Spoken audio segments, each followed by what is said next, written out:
अजान हो रही है, साहब से छुट्टी लेके नमाज पढ़ के आता हूँ पहले। साहब, नमाज का वक्त हो गया है, मैं नमाज पढ़ के आया। अबे चुप करके काम कर। तुझे खाने के पैसे मैं देता हूँ कि तेरी नमाज? अरे साहब, तेरी क्या औकात कि तू मुझे खिलाए? खिलाने वाली तो मेरी रब की जात है। ये पड़ा तुम्हारा काम, मैं नमाज पढ़ने जा रहा हूँ। अबे जा जा जा, और आइंदा से ये मनूस चेहरा लेके यहाँ पे मत आना।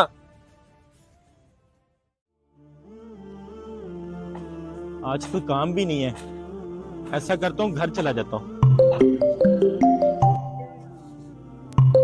अरे सेठ की कॉल। हाँ सेठ।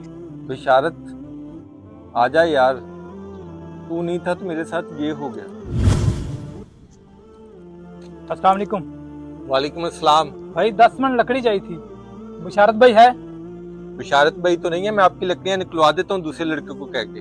नहीं नहीं भाई, बुशारत भाई से लेनी है। बात तो सुने।